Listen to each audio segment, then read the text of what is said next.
Welcome to Historical Legacies. Here, we dive into history's most intriguing stories, unraveling mysteries and uncovering truths from the past. Subscribe to join our journey through time's greatest moments. Inside Ted Bundy, the mind that fooled the world. Ted Bundy's name is etched into history as one of the most infamous serial killers of all time. Charismatic, intelligent, and outwardly charming, he defied every expectation of what a murderer should look like. He was not the shadowy figure lurking in dark alleys. He was the man who blended seamlessly into society, the law student with a promising future, the polite stranger who asked for help. His ability to mask his monstrous nature behind an attractive façade made him particularly dangerous, allowing him to manipulate, deceive, and kill without suspicion. Bundy's crimes shocked the world not only for their brutality, but also for the methodical precision with which he selected and lured his victims. For years he evaded capture, slipping through the cracks of law enforcement with unsettling ease. When he was finally caught, his confessions painted a picture of a man who enjoyed control, manipulation, and the suffering of others. Yet, even in captivity, Bundy remained an enigma, maintaining a chilling ability to charm and deceive. He used his intelligence to delay justice, representing himself in court and manipulating the media to his advantage. But what truly made Bundy's case so unsettling was not just his crimes. It was the way the world responded to him. Despite the horrors he committed, Bundy had admirers. Women flocked to his trials, convinced of his innocence or infatuated with his charm. Even as the evidence mounted, many found it difficult to reconcile the image of the handsome, articulate man with the monstrous acts he had committed. How did he manage to fool so many? What allowed him to maintain such a convincing double life? And what can we learn from the psychological portrait of Ted Bundy? This documentary explores the chilling mind of a man who fooled the world, his rise, his crimes, his capture, and the dark legacy he left behind. Part 1. The Mask of Innocence, Bundy's early years. Ted Bundy was born in 1946, a date that marked the beginning of a life that would soon be shrouded in darkness. His early years seemed ordinary enough at first glance, a seemingly typical boy growing up in the American suburbs of the post-World War II era. However, beneath this veneer of normalcy lay a tangled web of family secrets, deception, and emerging signs of a future predator. Raised in Burlington, Vermont, Ted was told that his mother Louise was his sister, and that his grandparents were actually his parents. This lie would have far-reaching consequences, as it not only shattered his sense of family, but also laid the foundation for the confusion and anger that would define his later years. Bundy's grandfather, a domineering and abusive man, cast a long shadow over his childhood. Known for violent outbursts and a propensity for cruelty, he was a figure that haunted Ted's early memories. In contrast, his grandmother was often described as loving, but even she could not shield young Ted from the storm brewing in their home. On the outside, Ted presented the picture of the all-American boy. He was intelligent, charming, and well-liked by his peers. At school, he excelled academically and was involved in various activities, always maintaining a pleasant and likable demeanor. People around him saw him as a model student, someone who could do no wrong. Yet beneath the surface, there were signs that this seemingly normal child was far from what he appeared. From an early age, Bundy exhibited disturbing traits that hinted at the darkness brewing inside him. As a young child, he was fascinated by stories of crime, violence, and death, often poring over police reports and sensational headlines. This obsession with the macabre only deepened as he grew older, eventually culminating in his disturbing fascination with the power dynamics of control and dominance. Bundy's early experiences with cruelty to animals and voyeurism would later evolve into the violent tendencies that defined his criminal career. The shocking revelation that his mother had raised him under false pretenses caused a profound shift in Bundy's sense of self. Feeling betrayed by the very foundation of his identity, he withdrew further into himself, becoming increasingly isolated and embittered. This struggle with his own identity seemed to give rise to an inner rage, a rage that would simmer for years before ultimately erupting into horrific violence. Despite his growing internal conflict, Bundy perfected the art of wearing a mask. He became a master manipulator, charming friends, colleagues, and even romantic partners with ease. By all accounts, Ted Bundy appeared to be the picture of innocence and good intentions, but behind that mask, a far more sinister force was at work. He hid his true nature from the world, burying it beneath a facade of charm, ambition, and politeness. Little did anyone know that the person they admired was already beginning to hone the skills that would allow him to deceive and manipulate his way into his victims' lives. Ted Bundy's early years were a carefully constructed lie, a mask of innocence that concealed the deep, burgeoning darkness within. The childhood trauma and secrets that plagued him would become the very fuel for the twisted path he would one day follow. Part 2. A Darkness Awakens, The Making of a Predator. Ted Bundy's early years were filled with an underlying sense of confusion and conflict, but as he entered adolescence, a much darker side of him began to surface. Growing up, Bundy had always struggled with his identity. His formative years were marked by the disjointed understanding of who he was and who he wanted to be. By the time he was in his teens, this internal conflict began to manifest in troubling ways. His teenage years, once filled with the hope of a promising future, now reflected a brewing storm of violent tendencies that would later define him. One of the most glaring aspects of Bundy's transformation was his emotional isolation. Though he had a charismatic presence, his relationships with women were fraught with failures. He often felt inadequate in these relationships, which fueled a deep sense of resentment. He wasn't able to form emotional connections, and his efforts were often met with rejection. Rather than understanding his flaws or confronting his insecurities, Bundy twisted this rejection into a bitter sense of entitlement. Women, to him, became objects that could either provide validation or be discarded as failures. These feelings festered, turning into a dangerous obsession with control. It was during this period that Bundy's fantasies began to take a dark turn. Once fantasies of love and companionship may have dominated his thoughts, but now they were overtaken by an overwhelming desire to dominate and control. His fantasies morphed from innocent daydreams into darker, more violent thoughts. He began fantasizing about the power he could have over others, especially women. He viewed them less as people and more as vessels to satisfy his growing need for dominance. This mindset laid the foundation for the predator he would eventually become. Bundy's first brushes with criminality began innocuously enough. Petty thefts and voyeurism were his initial forays into breaking societal boundaries. However, these actions gradually became more dangerous. His need for control grew stronger, and he began to test the limits of his power. His voyeuristic tendencies, once a mere outlet for his twisted desires, soon escalated into physical violence. The more Bundy acted on his dark fantasies, the more he felt a rush of power. His sense of dominance grew with each crime. He began stalking women, choosing his victims carefully, young, attractive, and alone. These early predatory acts were a harbinger of what was to come. By the time Bundy entered college, his behavior had escalated even further. He still appeared to be a typical successful college student, but beneath this facade, his predatory instincts were reaching a boiling point.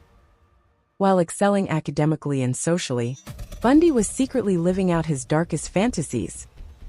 He would use his charm and intellect to manipulate those around him, while targeting women who were vulnerable and alone. His ability to blend in with his surroundings made him all the more dangerous, as it allowed him to continue his reign of terror without detection. The making of Ted Bundy as a predator wasn't an isolated incident, but a gradual and terrifying evolution. His fractured identity, his growing resentment toward women, and his increasing desire for control came together to form a monster. Bundy had become someone who no longer viewed women as human beings, but as objects to be dominated and discarded. The transformation was now complete. Ted Bundy was no longer just a confused young man.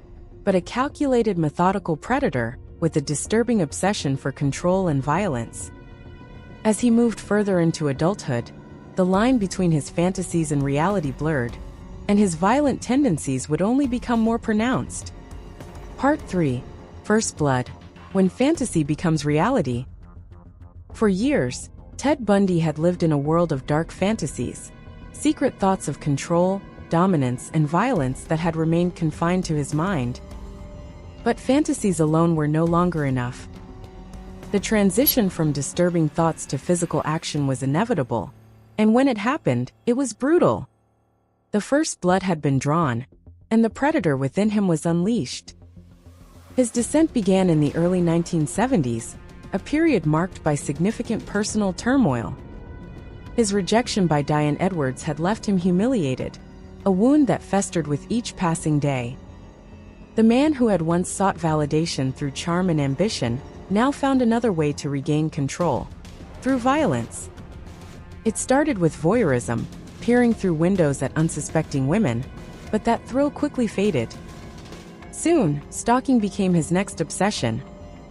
He watched, he followed, and he studied. But even that was not enough. The urge to act grew unbearable, and in early 1974, Bundy finally crossed the line from fantasy to reality. On January 4, 1974, Karen Sparks, a student at the University of Washington, became his first known victim.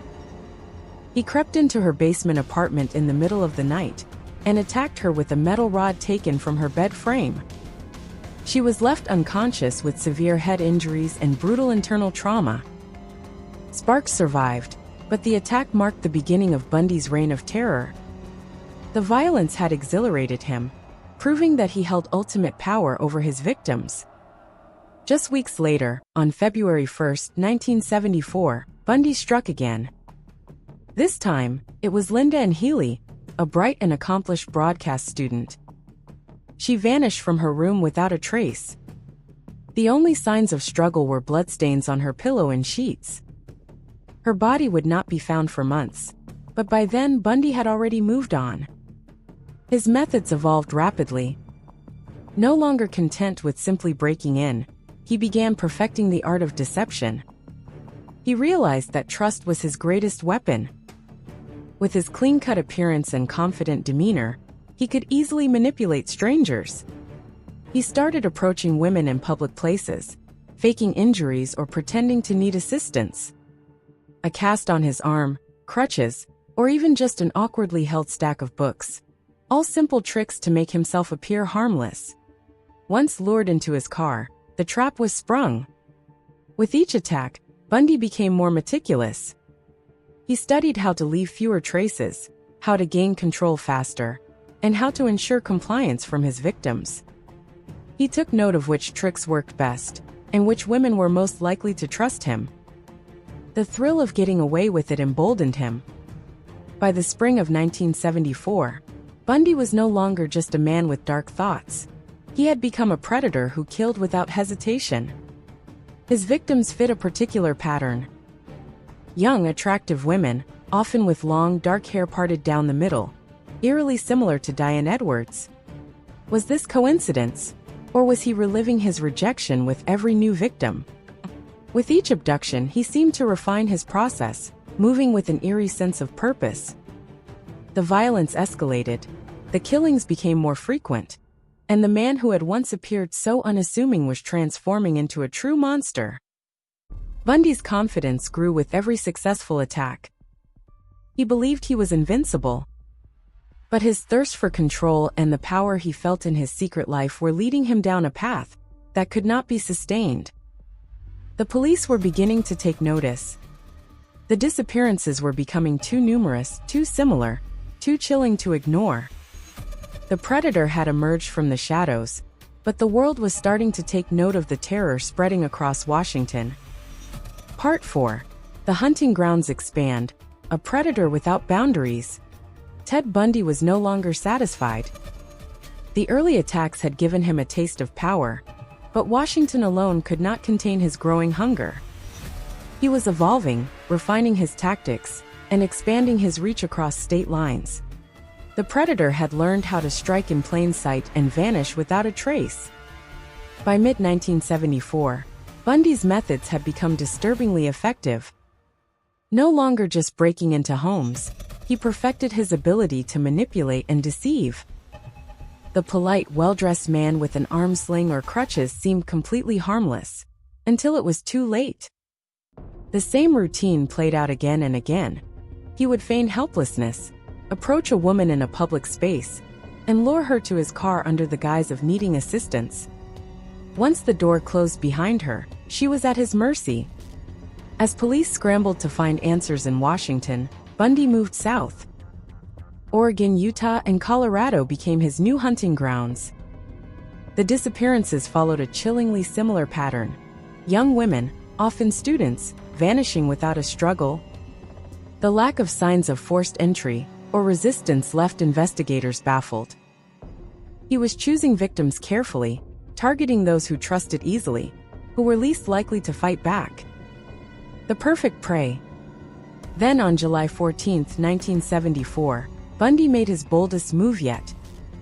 At Lake Sammamish State Park, a bustling summer hotspot filled with people, he did the unthinkable. In broad daylight, he approached multiple women, introducing himself as Ted, and claiming he needed help loading a sailboat onto his car. Most were cautious, but two, Janice Ott and Denise Naslund, were not so lucky. They vanished just hours apart, taken by the same man from the same crowded park. The audacity of the attack stunned investigators.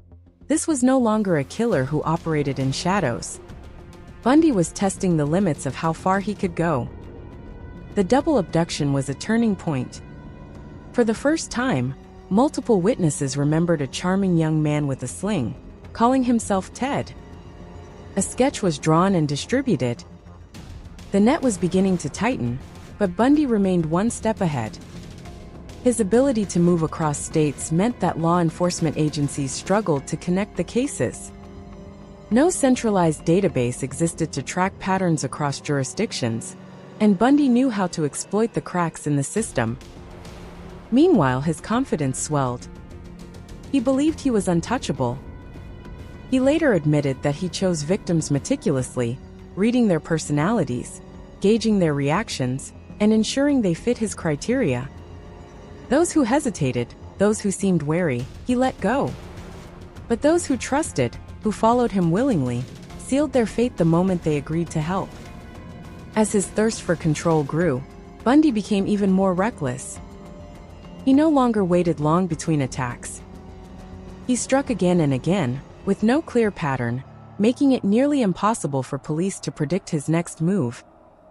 By late 1974, the missing persons cases were piling up, and authorities were beginning to realize they were dealing with something far worse than isolated disappearances. A serial predator was on the loose, one who could charm his way into a woman's life and erase her from existence in the same breath. Yet, despite growing suspicion and Bundy's name circulating in police reports, he remained free. His calculated blend of intelligence, manipulation, and mobility allowed him to slip through the cracks time and time again. But cracks were beginning to form in his carefully crafted façade. He had managed to stay ahead of the law, but for how much longer? Part 5, Master of Lies, The Art of Deception and Control. Ted Bundy's most dangerous weapon was not just his violence, but his ability to deceive and manipulate, creating a persona that could charm, confuse, and even lull those around him into a false sense of security. His charm, a seemingly innocent quality, allowed him to mask the monster he truly was. Bundy was handsome, articulate, and quick-witted, traits that made him appear as the ideal candidate for success in any realm of life. He used these traits to lure his victims into a false sense of safety, making it all the easier to carry out his brutal acts. However, what many didn't realize was that his charm was just another layer of his deception. Behind the charming smile and charismatic demeanor was a mind capable of calculating and manipulating every interaction for his own gain. As Bundy's crimes continued, his ability to manipulate not only individuals but entire systems became more apparent. His intelligence, combined with his charm, enabled him to deceive law enforcement, evade capture, and manipulate those around him with chilling ease. Bundy was often seen as a well-spoken, responsible individual, and this image worked to his advantage, allowing him to blend seamlessly into society. He was able to use his charm to deflect suspicion and continue his killing spree without attracting serious attention. Bundy was also keenly aware of how to manipulate the media, using them to shape public perception and divert any focus away from him. He knew that, as long as he maintained the image of the perfect gentleman, the authorities would remain clueless about the true nature of his crimes. Bundy's ability to deceive went far beyond his interactions with law enforcement. He also mastered the art of creating false personas. He regularly portrayed himself as an upstanding member of the community, taking part in political campaigns and appearing at rallies. His public image as a compassionate, civic-minded individual worked to his advantage, providing him with the perfect cover for his predatory behavior. On top of that, Bundy would often play the role of the victim, pretending to be innocent and unjustly accused of crimes he had committed. His manipulation was so effective that even the people closest to him, including his family and romantic partners, struggled to comprehend his true nature. Bundy's psychological manipulation extended to his victims as well, making him even more dangerous. He knew exactly how to prey on vulnerable women and lure them into his trap. Often, he would feign injury or ask for help, playing the role of a helpless individual in need of assistance. This tactic not only made his victims feel sympathy for him, but also provided him with the perfect opportunity to overpower them. Bundy also used charm and charisma to disarm his victims, gaining their trust before launching his brutal attacks. This ability to deceive with such precision was not just a physical tactic, but a psychological one, showing just how deeply Bundy understood human nature. Perhaps the most terrifying aspect of Bundy's manipulation was his lack of remorse. He justified his actions by viewing his victims as nothing more than objects to be used and discarded, devoid of any real emotional connection. This detachment allowed him to continue his killing spree with an almost mechanical efficiency, never questioning the morality of his actions. Bundy didn't experience the same feelings of guilt or regret that most people would after committing such heinous acts. Instead, he saw his victims as pawns in a game, and his manipulative behavior allowed him to carry out his violence with chilling impunity. His ability to turn off any feelings of empathy or remorse made him an incredibly dangerous and elusive figure. Bundy's transformation into a master of lies and manipulation was a gradual process. What began as an attempt to disguise his dark urges became a full-fledged system of deceit that he used to control everyone around him. His charm, intellect, and emotional detachment worked in unison, creating a predator who could manipulate the world to suit his desires. And this mastery of deception wasn't just confined to his killings. It was a tool that allowed him to evade capture, control his surroundings, and ultimately continue his reign of terror.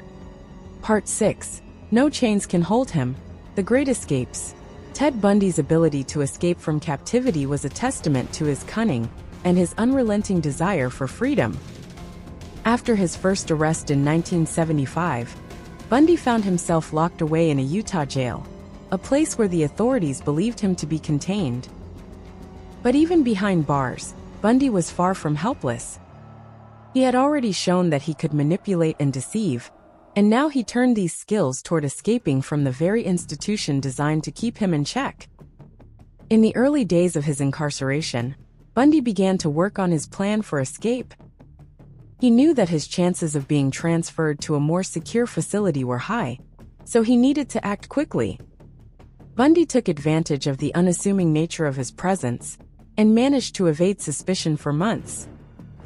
When he was eventually allowed access to the law library, Bundy exploited the opportunity by climbing through a hole in the ceiling, a hole that was conveniently overlooked by the authorities. He squeezed his way through the crawl space, broke out of the library, and ran to freedom. His escape from Utah jail marked a pivotal moment in his criminal career, signaling to both Bundy and the public that no chains could truly hold him. After being on the run for several weeks, Bundy was eventually apprehended, but his reign of terror was far from over. When he was later transferred to a Colorado prison, Bundy once again found a way to escape.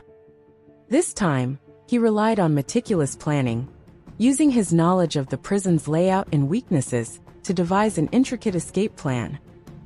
He had studied the prison, observing guard shifts, studying security measures, and planning his every move. In 1977, Bundy used a well-timed break to climb through the air vent in his cell, making his way to freedom once again. This escape marked the beginning of a terrifying resurgence for Bundy. His confidence grew, and with it his willingness to take greater risks. Once free, Bundy resumed his killing spree, moving to Florida, where his actions would become even more violent and erratic. His renewed confidence led him to commit crimes with greater boldness, terrorizing the entire state. His escape had not only renewed his thirst for blood, but also served as a grim reminder that Bundy was not only a skilled manipulator, but a master of evasion. Bundy's escapes, however, were not without consequences. Each time he escaped, his notoriety grew, and so did his arrogance. He believed that he was invincible, that no one could stop him. This overconfidence would ultimately prove to be his undoing. His repeated escapes had made him a figure of fear, but they also made him reckless. The authorities were now desperate to catch him, and they were closing in on him with every passing day. His final escape came after a daring prison break in Florida. Bundy, now a man driven by an unyielding sense of invincibility, thought he could outsmart the law forever. But this time fate intervened. Bundy made mistakes, sloppy ones, that would ultimately lead to his capture. His overconfidence led him to take unnecessary risks, and the authorities, aided by a tireless manhunt, finally tracked him down. In the end, Bundy's reign of terror was brought to a close not by his intelligence or his planning, but by the determination of those seeking justice.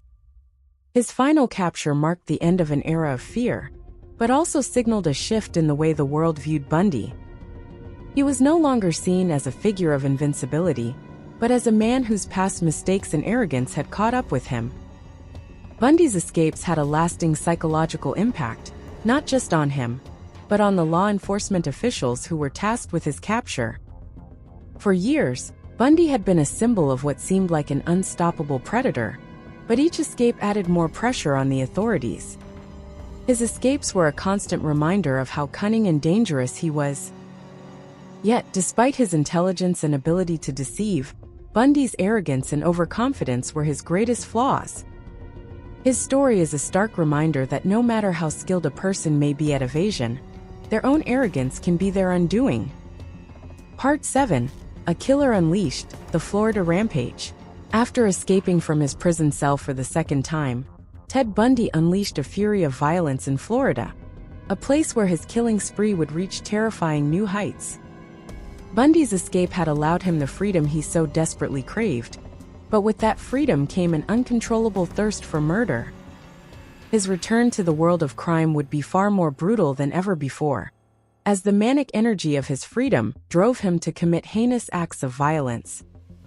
It was in the early months of 1978 that Bundy arrived in Tallahassee, Florida, a place where his name would become synonymous with terror. Just weeks after settling into the area, Bundy began stalking the local college campuses, where he was drawn to young women, many of whom he had lured into his web under the guise of assistance.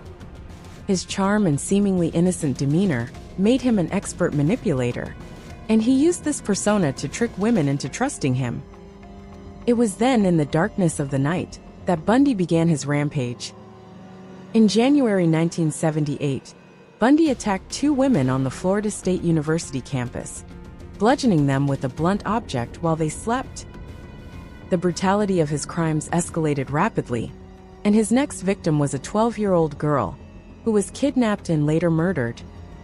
His insatiable need for violence continued to drive him further, culminating in a series of brutal killings over the following months.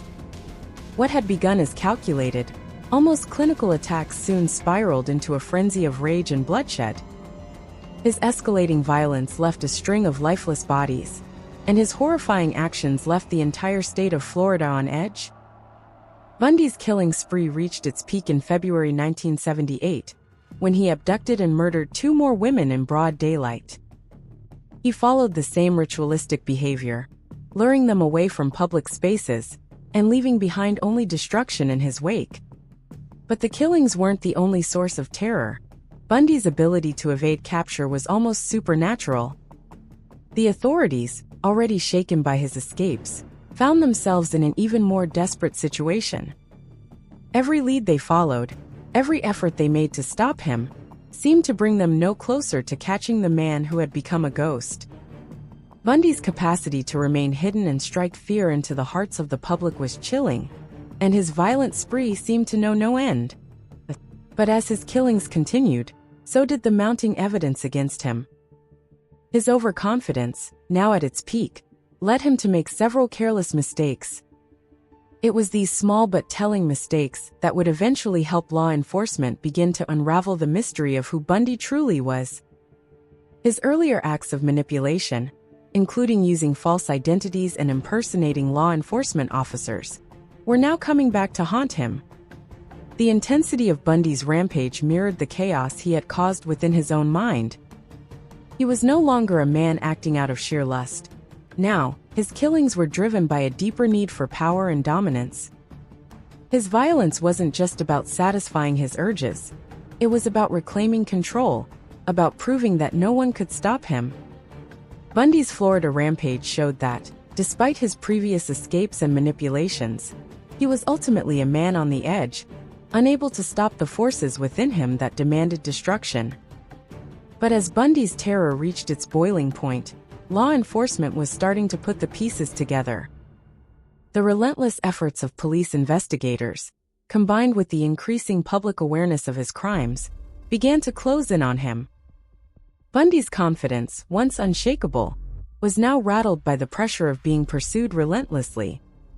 The Florida rampage, though horrific in nature, would soon mark the beginning of the end for Bundy. Part 8.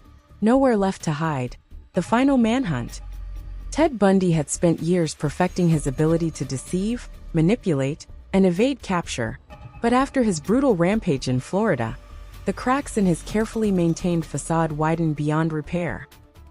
His once meticulous methods unraveled as he grew reckless, making critical mistakes that would ultimately seal his fate. No longer the elusive predator operating in the shadows, Bundy was now a desperate fugitive, his overconfidence blinding him to the tightening noose around his neck. In the weeks following his attacks at Florida State University's Chi Omega sorority house and the violent assault of Cheryl Thomas, Bundy was no longer a nameless terror. His description flooded law enforcement bulletins, and the nationwide manhunt intensified.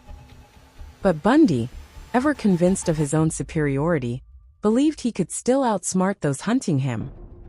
Instead of lying low, he made a series of careless decisions that hastened his downfall. Stealing cars had become routine for Bundy, but his latest thefts were sloppy. He left behind evidence, failed to switch plates effectively, and drove without caution. The man who once plotted his abductions with chilling precision was now making impulsive choices, scrambling from one stolen vehicle to another. His use of fake identification, which had previously allowed him to slip through legal cracks, also became increasingly reckless.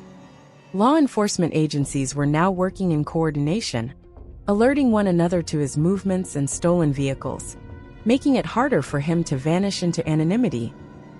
Despite the growing net around him, Bundy clung to his delusions of invincibility. He still believed he was steps ahead, that his charm and intellect would allow him to slip away once more. But witnesses from the Florida attacks had provided clear descriptions and forensic evidence, fingerprints, shoe prints, and fibers, linked him to multiple crime scenes. The days of escaping by sheer manipulation were over. The turning point came on February 15, 1978.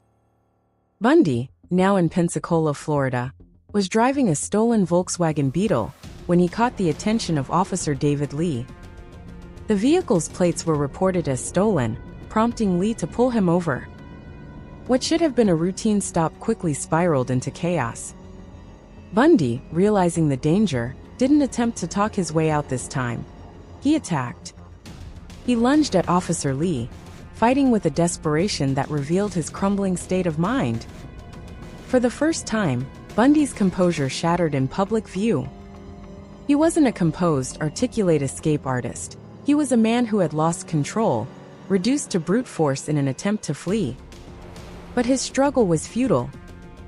After a violent scuffle, Officer Lee overpowered him, subduing him before he could escape. Even in custody, Bundy clung to his old tricks.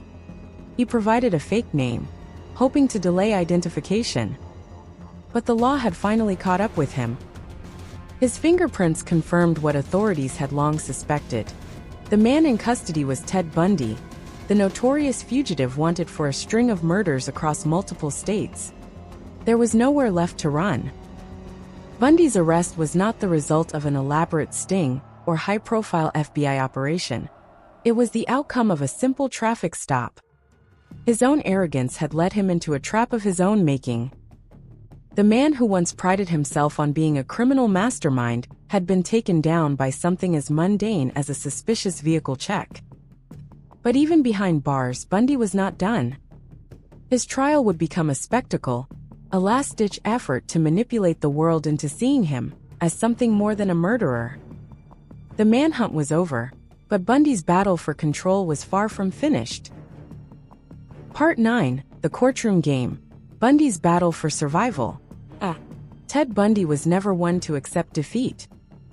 He saw himself as the master of manipulation, a man who could outwit anyone, even a courtroom filled with legal experts, journalists, and a jury ready to seal his fate. Unlike most defendants facing a death sentence, Bundy refused a traditional legal defense. He fired his lawyers, insisting on representing himself, convinced that his intelligence and charm would be enough to sway the courtroom. This was not just a trial, it was Bundy's final performance, a stage where he could craft his own narrative, playing the role of the wrongly accused genius. From the very start, Bundy turned the trial into a spectacle. He laughed and joked with reporters, relishing the attention that came with being the star of America's first televised murder trial. He knew the cameras were on him, and he played up his charisma, making theatrical objections, questioning witnesses himself, and even attempting to undermine the prosecution's case with long-winded, self-aggrandizing arguments. But for all his bravado, Bundy's arrogance led him to make critical mistakes. He believed he could talk his way to freedom, but the law was not as easily manipulated as his past victims.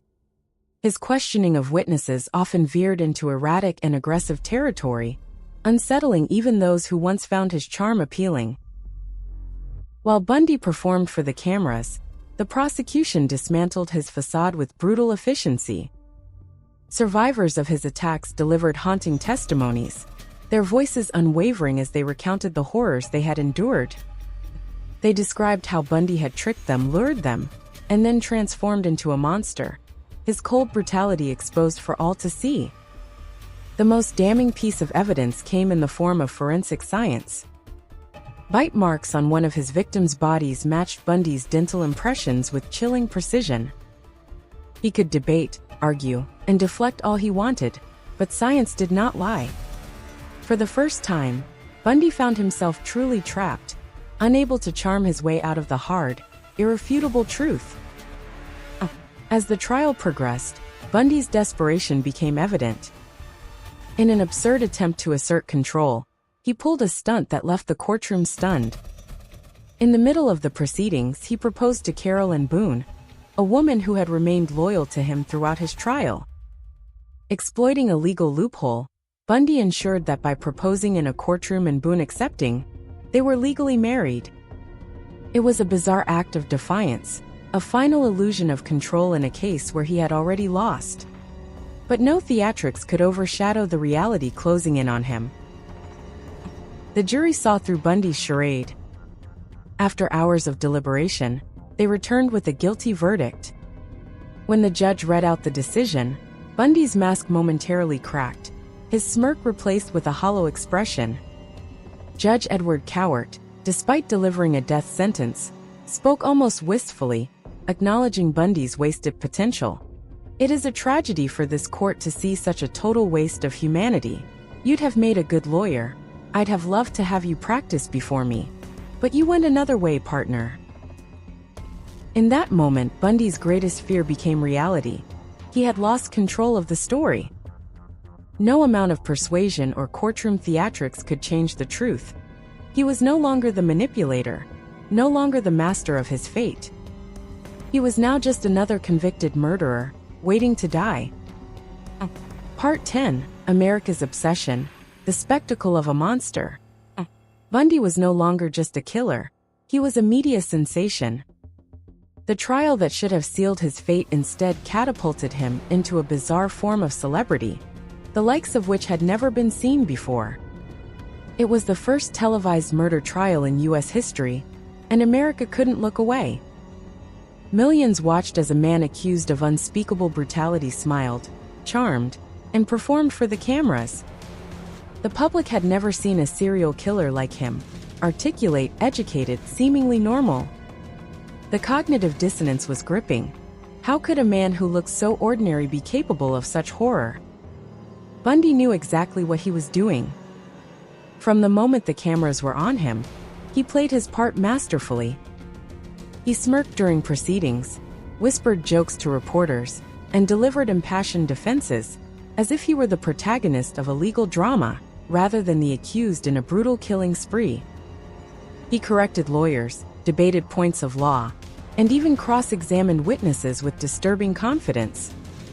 His trial was no longer just about justice. It had become theater, and Bundy was its lead actor. But the spectacle went beyond the courtroom.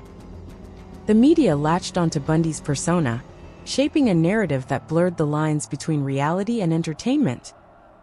News reports described him as handsome, intelligent, even charming, before addressing the monstrous crimes he was accused of. The focus wasn't just on the horror of what he had done, but on how he carried himself while standing trial for it. Even as the evidence mounted against him, Bundy continued to present himself as a misunderstood man caught in a grand conspiracy. And disturbingly, some people believed him. Perhaps the most unsettling aspect of Bundy's notoriety was the fan following he cultivated. Women flooded him with love letters, proposals, and gifts, convinced he was innocent, or worse, infatuated with his danger. Among them was Carolyn Boone, who not only stood by him, but eventually married him and bore his child. It was a phenomenon that baffled psychologists and horrified the public. What was it about Bundy that drew women to him? Was it his calculated charm, his ability to manipulate, or something even darker? The twisted allure of a man who had defied every expectation of what a serial killer should look like. Bundy's case did more than just shock the nation. It fueled America's growing obsession with true crime.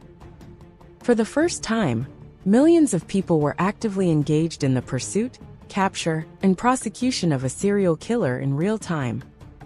Books, interviews, and discussions about criminal psychology exploded in popularity. The fascination wasn't just with Bundy himself, but with the question of why he had done what he did. Could evil truly wear a charming smile? Could anyone recognize a predator if he looked just like everyone else? Yet the media's role in shaping Bundy's legacy was deeply troubling. Many reports focused on his intelligence and demeanor, rather than the horrific details of his crimes. The term charming monster followed him everywhere, almost as if his charisma softened the reality of his brutality. It was exactly what Bundy wanted. He wasn't just seeking freedom, he was seeking control. Even in chains, he dictated how the world saw him. Even as he sat accused of murder, he turned the cameras into his personal stage. But at what cost? The attention blurred the line between justice and spectacle. Instead of being remembered solely for his cruelty, Bundy had become something else, a figure of fascination, of debate, even of reluctant admiration from those who saw him as brilliant rather than monstrous. While his victims' families sought closure, the world obsessed over the man who had stolen their daughters, sisters, and friends. Yet Bundy wasn't done manipulating the system. His media presence wouldn't fade after his conviction. He had more games to play, more performances to give. He believed he could outmaneuver even death itself. The trial may have ended, but Bundy's battle was far from over. This version tightly weaves in all key points and tweaks, reinforcing Bundy's manipulation of the media, deepening the contrast between the killer and his public persona, and heightening the unsettling obsession he generated. Part 11. Inside the monster's mind. What made Bundy tick? Even in captivity, Bundy remained a mystery.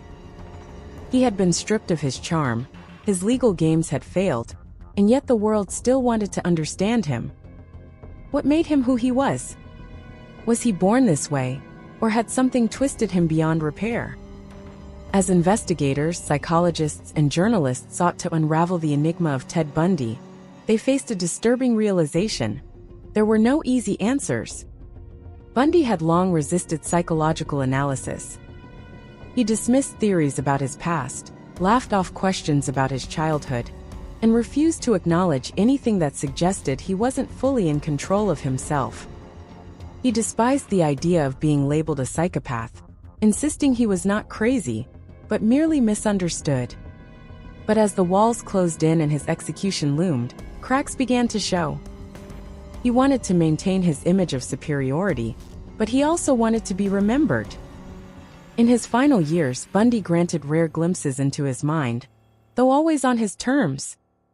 One of the most chilling aspects of Bundy's psyche was his complete lack of remorse. He spoke about his crimes with eerie detachment, sometimes referring to his victims in the past tense, as if they had simply ceased to exist. To him, they weren't people. They were objects, possessions, things to be used and discarded.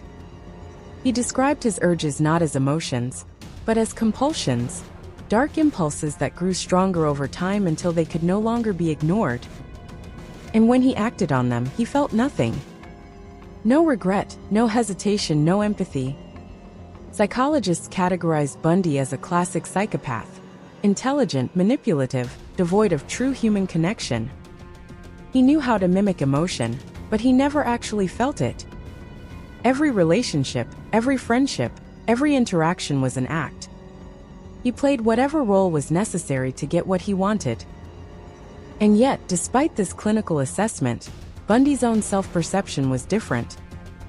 He saw himself not as a monster, but as someone with a problem that had spiraled out of control. He blamed everything but himself, his upbringing, his exposure to violent pornography, even society's failure to recognize his inner struggles before it was too late. It was always someone else's fault. But could Bundy have been stopped? That question haunted those who studied him. Some pointed to his childhood, a bright but awkward boy raised in a deeply dysfunctional household. His mother had disguised the truth of his parentage, and rumors swirled about possible abuse. Others suggested Bundy had always been different, always hiding something dark behind his carefully crafted smile. His early years hinted at a cold detachment, an ability to deceive without guilt, and a fascination with control. But was that enough to predict what he would become? Bundy himself gave conflicting answers. In some interviews, he portrayed himself as a victim of addiction, someone consumed by violent fantasies beyond his control. Other times, he reveled in the power he once wielded, smirking as he hinted at unsolved crimes, daring investigators to chase shadows. It was impossible to know when he was telling the truth. But one fact remained undeniable. Bundy was unique not because of his brutality, but because of his ability to hide it. Unlike other killers who appeared outwardly disturbed, Bundy thrived in plain sight. He had no trouble holding jobs, maintaining relationships, or charming his way through society. He understood people, understood how to manipulate trust, and used that knowledge as his deadliest weapon. His case forced psychologists to rethink everything they knew about serial killers. He didn't fit the usual mold of an outcast or a loner. He was a predator who blended in perfectly, and that was what made him so dangerous. He forced the world to confront an unsettling truth. Evil doesn't always look like a monster. Sometimes it wears a smile. Bundy's mind would continue to fascinate and disturb long after his execution. His name became synonymous with deception, manipulation, and the terrifying reality that killers can be hiding in plain sight. But his story wasn't over yet. With time running out, Bundy would make one final move, his last confessions. And they would change everything. Part 12, The Last Confessions, A Killer's Final Secrets. As the clock ticked down to his execution, Ted Bundy faced an unthinkable reality. He had lost. For years, he had manipulated, evaded, and outwitted the system, but now the game was over. The world had stopped listening to his excuses. No more appeals, no more delays. His execution was set for January 24, 1989. And for the first time, Bundy had nowhere left to run. But he wasn't done yet. If he couldn't escape, he could still control the narrative. He knew that investigators wanted something from him, answers. There were still dozens of missing women, unsolved disappearances, and grieving families left in the dark. And Bundy, ever the master manipulator, saw this as his last bargaining chip. He believed that if he dangled confessions, he could delay his fate, maybe even find a way to escape death. Bundy began a series of interviews, carefully selecting who he would speak to. He avoided law enforcement at first, choosing instead to talk to psychologists, journalists, and religious figures. He played the role of the tormented soul, claiming to seek redemption, but his confessions were riddled with contradictions. One moment, he was admitting guilt; the next, he was denying responsibility. He still wanted control, even in his final days. When he finally spoke to investigators, it was on his terms. He drip-fed information, revealing only what he thought would keep him alive. He admitted to murders but avoided specifics. He hinted at additional victims but refused to name them. His story shifted from interview to interview, making it impossible to know where the truth ended and the lies began. He wanted law enforcement to beg, to grant him more time, to play his game one last time. But it didn't work. Despite Bundy's manipulations, some of his confessions were deeply chilling. He described luring women to their deaths, using his charm and false injuries to lower their defenses. He spoke of his need for power, how he felt nothing when he killed, how the act itself became the only thing that mattered. In a rare moment of clarity, he admitted that he would have kept killing if he hadn't been caught. There was no rehabilitation, no remorse, only the hunger to kill. But Bundy still refused to give full closure. He kept secrets, leaving key details unanswered. How many victims were there? Where were their bodies? What was real and what was just another manipulation? He went to his grave with those answers, ensuring that even in death, he would haunt investigators and the families of his victims. In one of his final interviews, Bundy made a desperate attempt to shift blame, claiming that violent pornography had fueled his urges. It was his last feeble effort to paint himself as a victim rather than a predator. But by this point, no one was buying it. Bundy had been making excuses his entire life, and now, at the end, his words rang hollow. The world had already made up its mind. Ted Bundy was not a tragic figure. He was a monster. On the morning of his execution, Bundy realized the inevitable. There would be no last-minute reprieve. His manipulations had finally run out. As he was led to the electric chair, he appeared terrified. The man who had instilled fear in so many was now consumed by it himself. He had spent his life believing he was special, that he was different, that he could outsmart anyone. But now he was just another condemned man, shackled and powerless. His final words were a whisper. "Jim and Fred, I'd like you to give my love to my family and friends." And then at 7:16 a.m., the current surged through his body. The man who had terrorized so many, who had stolen so many lives, was gone. But Bundy's story wasn't over. In death, his shadow remained. His crimes would continue to haunt those he left behind, his name forever tied to fear and manipulation. The world had rid itself of Ted Bundy, but the scars he left would never fade. And as the news of his execution spread, one question lingered: how many more had he taken with him into the abyss? Part 13. The End of Bundy. Execution at Raiford Prison. Ted Bundy had always believed he was different. He saw himself as a master manipulator, a man too intelligent to be caught, too charming to be condemned. But now the walls of Florida State Prison told a different story. The game was over. His execution date was set, January 24, 1989. No more appeals, no more tricks. For the first time in his life, Bundy had lost all control. In the final days before his death, the prison took on an eerie stillness. Outside, crowds gathered, some to protest but many to celebrate. The air was thick with anticipation, as if the world itself was holding its breath, waiting for justice to finally be served. Inside his cell, Bundy had become unrecognizable. Gone was the confident, smiling man who had taunted the courtrooms with his arrogance. In his place was a hollowed-out shell of fear and desperation. Bundy knew his time was running out, but he refused to meet his fate quietly. He scrambled for any possible way to delay the inevitable. He offered confessions in pieces, hinting at more victims, more unsolved disappearances. He played on the hope of investigators, knowing that every unclosed case was a bargaining chip. But the authorities weren't playing his game anymore. The governor had signed the order. The chair was waiting. On the morning of his execution, Bundy was led from his cell, his hands shackled, his face drained of all its usual bravado. The guards described him as visibly shaken, a man who had finally realized that there would be no last-minute miracle. He had spent his life taking the lives of others, and now, the state of Florida was about to take his. At 6:30 a.m., he entered the execution chamber at Raiford Prison. The room was stark, clinical, designed for a singular purpose. Witnesses, including law enforcement officers, journalists, and the families of his victims, watched from behind a glass pane. There was no sympathy in their eyes. No pity.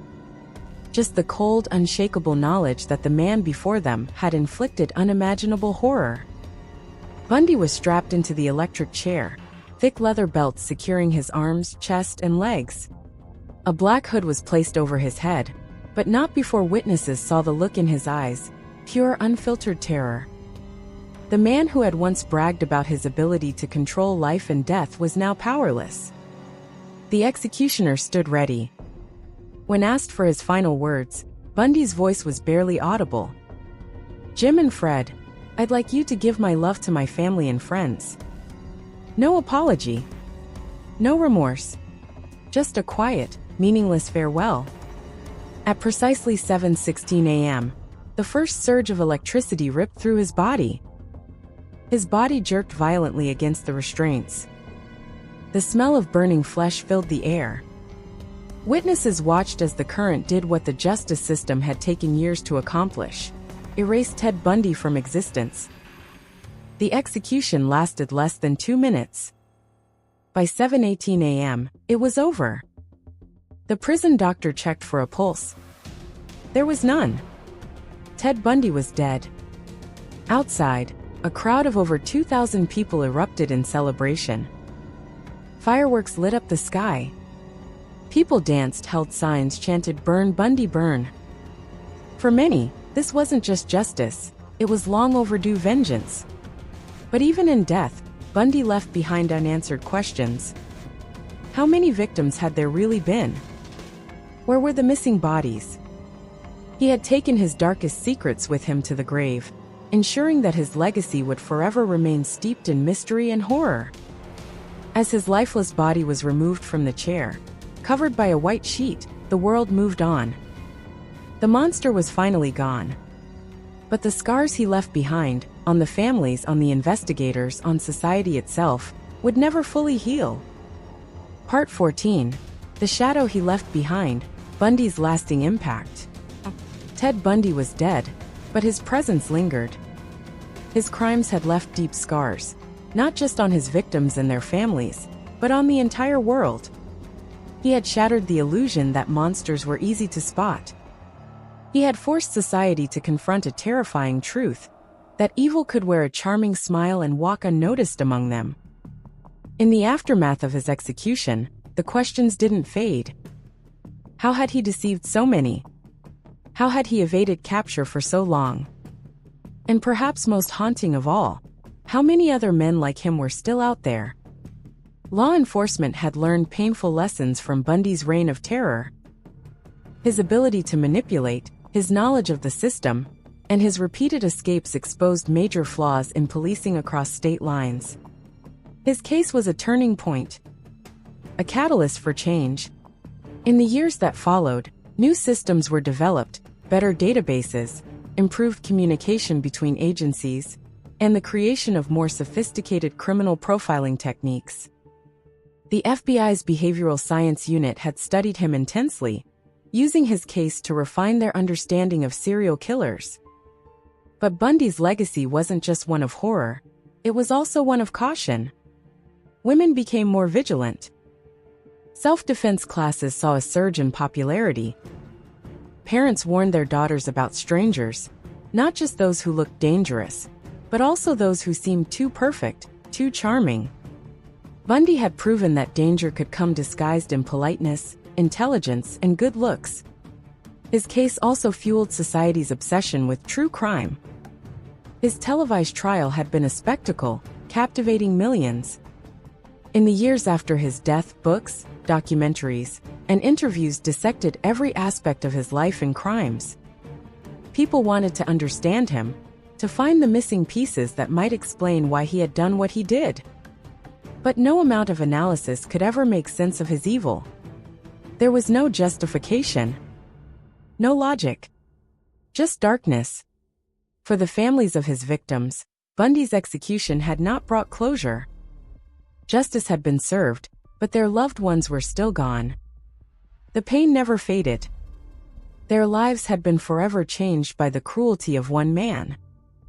And yet they carried on, refusing to let their daughters, sisters, and friends be defined by the monster who had taken them.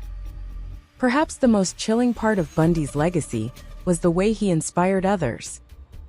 Some saw him not as a cautionary tale, but as an idol. Letters from admirers had flooded his prison cell in his final years. Even after his execution, his name still drew a disturbing fascination. Copycat killers emerged, some even claiming Bundy as their influence. It was a terrifying reminder that the evil he embodied had not died with him.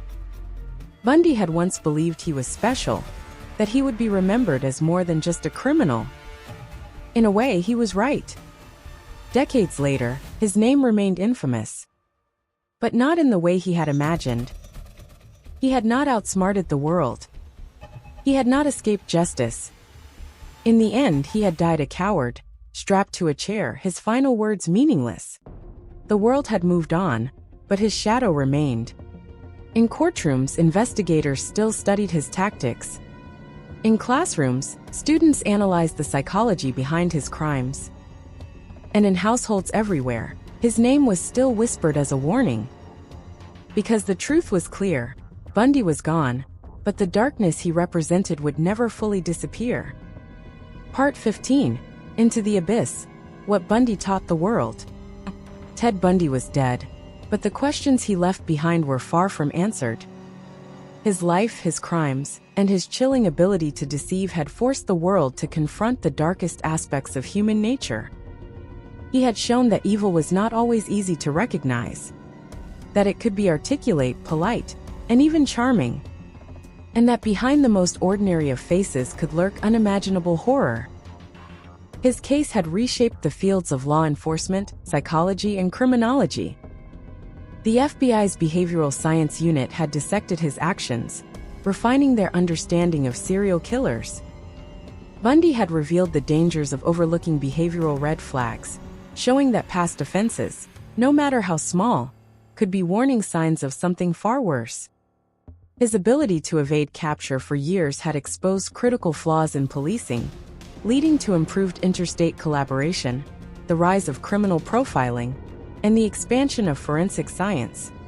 His trial had proven that the justice system needed to evolve, not just to catch monsters like Bundy, but to keep them from manipulating the very courts meant to bring them down. But perhaps the most unsettling truth Bundy had revealed was about society itself. The public's fascination with him had been undeniable. His trial had drawn massive crowds. Women had flocked to the courtroom, mesmerized by his charisma despite the horrific crimes he was accused of committing. He had manipulated the media just as he had manipulated his victims, turning his trial into a spectacle. Even in death, his name continued to draw attention: books, documentaries, interviews, endless analysis. The world couldn't seem to look away. And yet, the most important lesson of Bundy's story was not about him. It was about those he had hurt. His victims had once been living, breathing people with dreams, families, and futures. But their names were not the ones history remembered most. Bundy's crimes had highlighted the disturbing reality that society often fixated more on the killer than on those he had destroyed. In the years after his execution, a shift began. Advocates, survivors, and the families of victims fought to change the narrative. They wanted to ensure that true crime was not just about the monsters, but about those they had taken. Programs were launched to honor the victims, to focus on prevention, to remind the world that behind every headline was a life stolen too soon. Bundy had thought he was unique, that he was too intelligent to be caught, that he could outsmart the world. In the end, he had been wrong. He had not been a criminal mastermind. He had been a coward, clinging to control until his very last breath. And as the years passed, his story no longer stood as a testament to his supposed brilliance. It stood as a warning. Because Bundy was not the first predator of his kind. And he would not be the last. But the lessons he left behind had changed how the world saw men like him. No longer were they invisible. No longer would their charm be mistaken for innocence.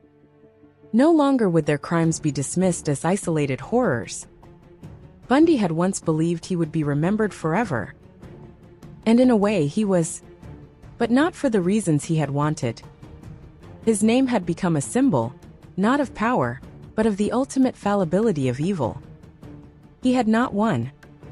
He had been exposed, caught, and executed. And the world had learned to see the shadows he had tried so hard to hide within. Evil would always exist, but so would those who fought against it. And as long as people remembered the lessons of Ted Bundy, the darkness he embodied would never again go unnoticed. Thanks for tuning in to Historical Legacies. If you enjoyed this dive into history, please like, subscribe, and share. Join us next time for more fascinating stories from the past.